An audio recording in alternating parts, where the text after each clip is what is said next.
Hey guys, I just wanted to give you my thoughts on Agent Carter Season 2 episodes 8 and 9.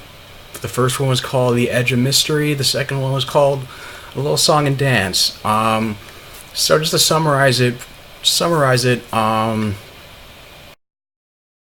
they decide, basically, Anna Jarvis is able to get out of surgery. It was successful, but the only complication from the surgery, as Edwin Jarvis finds out, is that his wife can no longer have children, and he's basically hell bent on getting revenge, even to the point where it's like he doesn't care if he lives or dies, where because he leaves like a lot of Anna's belongings as well as a will and testament um, to Rose to go and take care of and look after Anna in the hospital. Meanwhile, meanwhile, there it turns. Meanwhile, who is it? Whitney Frost is trying to convince Wilkes to give into his power to embrace the zero matter, the dark force, and he just says to listen to the voice in their head and embrace it. That that she keeps hearing a voice in her head, and she tells Wilkes that if he can embrace it, that if he'll be able to hear her voice if he embraces the power instead of fighting it and just wanting to get rid of it and be able to control it.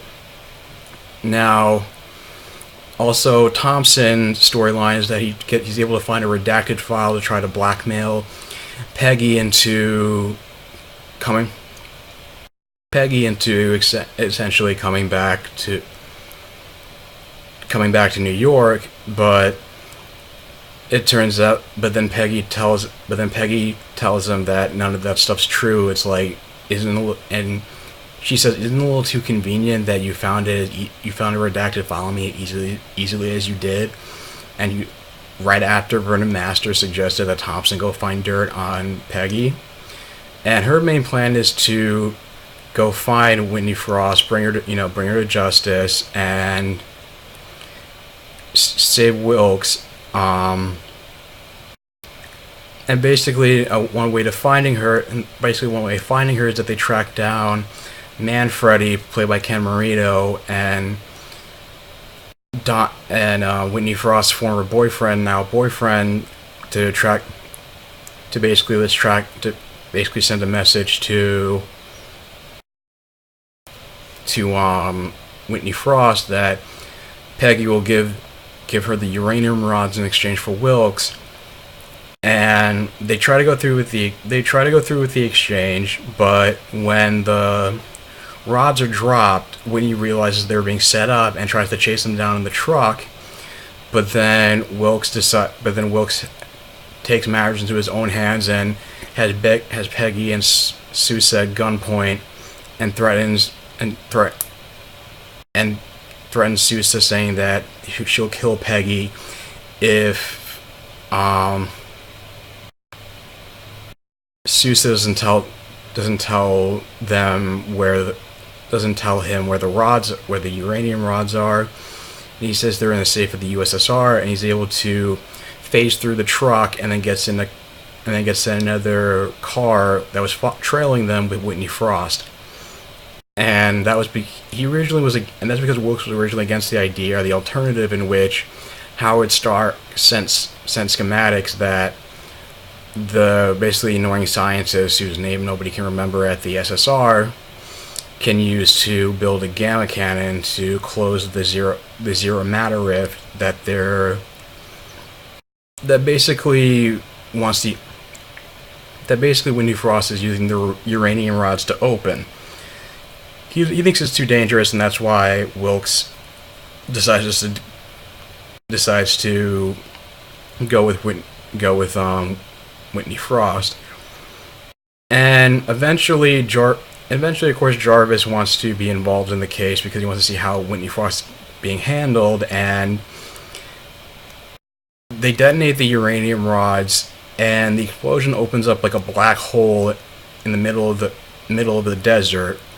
But instead of just taking both Wilkes and Frost. It just sucks up Wilkes, and the gamma cannon is used to close the rift, and Wilkes is released.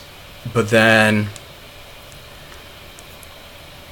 of course, Jarvis decides to drive off on his own to the location of the detonate of where the rift was open, and shoots Whitney Frost at point blank range.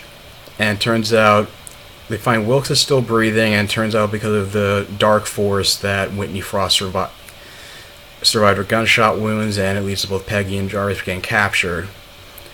And of course, the second part, A Little Song and Dance, refers to apparently a 40s style dream sequence / dance number about Peggy having to choose between Wilkes and Sousa as love interests, which was, I mean, I guess they could, I don't know, it was a little bit, I guess it was a little bit random, and their way of trying to, I mean, I guess it worked given the kind of tone of the show, but it still felt like it still felt a little bit shoehorned, a little bit like out of place. But anyway, Jarvis and Peggy eventually escape from the back of a stolen truck where they were supposed to be using to deliver the uranium rods, and Peggy and Jarvis are going back and forth about how Jarvis put them both in danger and led them getting captured, and Jarvis blames Peggy for wanting to rescue Dottie and putting Anna in danger, and how people around him seem to die. It's like people around you seem to die. Peggy retorts saying, "Yeah, you're lucky that you get to go home to a wife and a nice mansion and a cozy domestic life, and I don't have that choice anymore. You don't know what it's like to suffer through hardship." And that's when Jarvis comes out and says that Anna can no longer can have children as a result of the gunshot wound. And Peggy offers his condolences, and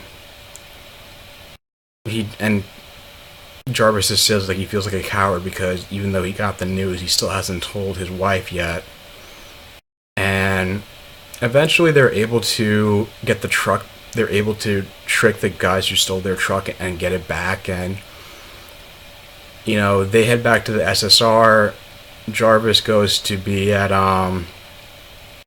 Anna's bedside and tell her the bad news. And Peggy's plans to try to use the gamma cannon again, even though it was stolen, to maybe just to basically just detonate. Basically the whole thing is that basically what's happened, I guess basically to sum it up, Thompson just, in the second half of the episode, he's just trying to play everybody for fools. First he convinces agents sent by Vernon Masters to kill them that that Sousa and the scientists can be of use, and they can modify the gamma cannon to reopen the rift. And then it looks like Vernon Masters was just going. Then it looks like he was gonna tell. Then it made it look like he was gonna have Vernon Masters be a reluctant ally for them in order to deliver the cannon to Whitney Frost and use it to destroy her. And then it looks like Thompson's working for Vernon Masters and said that he wants to work with him and use the cannon to kill Whitney and get a seat on the council. But his real plan is to have the whole gamma cannon kill both Whitney and Vernon remotely, just because he feels like they're too powerful to be brought to justice. Even though Jason Wilkes is going to be collateral damage by having the gamma cannon detonate remotely, and is used detonating remotely based on a device. Thanks to the scientists who put it together, so they convinced the scientists to jam the signal from the detonator to the cannon to stop stop the gamma cannon from killing everybody, and then Jack Thompson has the scientist at gunpoint, and then Peggy has him at gunpoint. But before that, Peggy had tried to rescue Wilkes, but he says that he wasn't deserving of being rescued, and tries to convince her that it wasn't the Dark Force driving him to threaten her life. He just did that of his own free will. And then he just decides that he can't hold on to the radiation in his body, to the Dark Force matter in his body anymore. And the episode ends where he confronts Whitney Frost and Vernon Masters in a room, where he releases the dark matter energy in this like massive explosion. So overall, I think this is definitely, I really enjoyed the episodes. I think I liked I thought they were both equally good. I say 8 out of 10, or I say or maybe 8.5, like 8.5 out of 10. So I mean, what do you guys think of the episodes? Because next week's the finale, and then it's going to start, and then Agents of S.H.I.E.L.D. starts again on March 8th. So if you want to, I'll provide a link to my recap and thoughts on the first half of this Agents of S.H.I.E.L.D. season, just as a refresher.